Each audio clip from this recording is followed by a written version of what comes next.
ऊपर जो नहर नंबर 3 है उसकी पटड़ी के ऊपर से इसको गिरफ्तार किया गया था कल 9:30 बजे।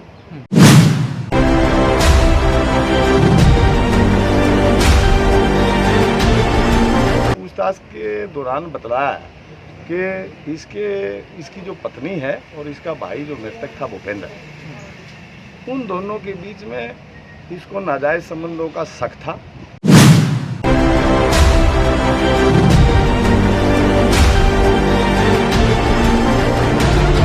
इस शक में इसने अपने भाई की चाकू मार करके, जो कि लेटा हुआ था बेड पर, उस टाइम इसकी माँ भी इसके पास थी, उसकी पत्नी भी वहाँ थी और एक और संदीप है वो भी वहाँ था, चाकू मार करके भाग गया।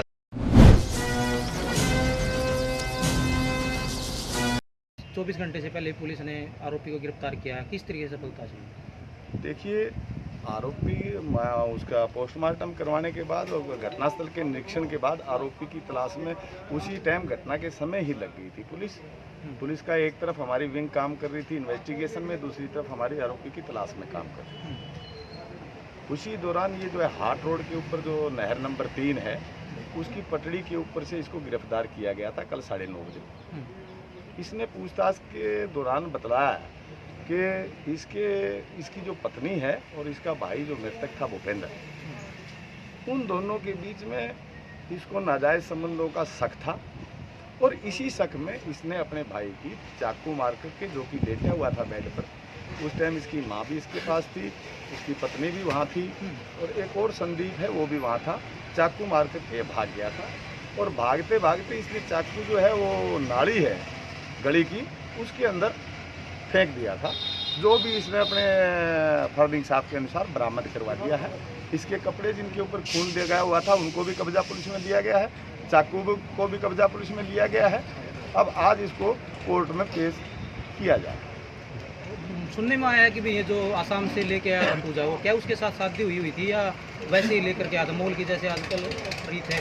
देखो, खरीद फरोख्त की कोई मेरी बात सामने नहीं आई है। ये इन्होंने अपने आप को शादीशुदा बताया है, शादीशुदा बताया है, शादी का सर्टिफिकेट इनके पास कोई है नहीं, शादीशुदा बताया और ये कहा है कि मेरे को मेरी घरवाली और मेरे भाई के संबंधों के बारे में शक था और मैंने उनको पहले भी बार बार इस बारे में अपनी माँ को और उनको कहा था कि आप इनको समझा दें। जैसे आपने पूछताछ करी होगी सर, उसमें जिस खंजर से वार किया था, कितने वार आरोपी द्वारा किए गए? आरोपी द्वारा अपने घर से जो चाकू होता है सब्जी काटने वाला, उससे केवल एक ही बार किया गया है और वो छाती के बिल्कुल जो बाई साइड में चोटी के ऊपर बिल्कुल ठीक जो है वो इसने सोए हुए के मार के और उसी टाइम उसको निकाल करके चाकू से ही भाग गया था। केवल एक ही बार हुआ है क्योंकि वो हर्ट और सारी चीज़ों को छेद गया, इसी कारण से उसकी डेथ हुई। ये योजना कब से बनाया हुआ था या एक दिन पहले ऐसा? ये इनके काफ़ी दिन से इनका इन अवैध संबंधों के बारे में डिस्प्यूट चल रहा था आपस में, इनके घर के अंदर ये रहता था आपस में। ये कई बार इसकी माँ ने भी इसको समझाया था कि घर का मामला है, इसको घर में ही निपटाया जाए, ये बात। क्या आपको इस पूछताछ में ये भी लगा कि ये अपनी पत्नी को भी मारना चाहता था? नहीं, ऐसी कोई बात नहीं है। इसने अपना अलग कमरा भी ले लिया था, जो कल नहीं परसों इसकी पत्नी वो अलग कमरे को भी साफ करके आई। इस घर की डिस्प्यूट की वजह से ये अलग भी हो गया था। पत्नी ये बयान है पूजा की कल जो हमने लिया, वो लव मैरिज करने के लिए तैयार थी, तो किससे? कल पूजा के जो बयान हॉस्पिटल में लिए थे, अब उसके कोई चाचा है, वो क्या बयान देती है क्या नहीं देती। हरियाणा से जुड़ी खबरों की तह तक जाने के लिए सब्सक्राइब करें खबर तहलका, बेल आइकन को प्रेस करें।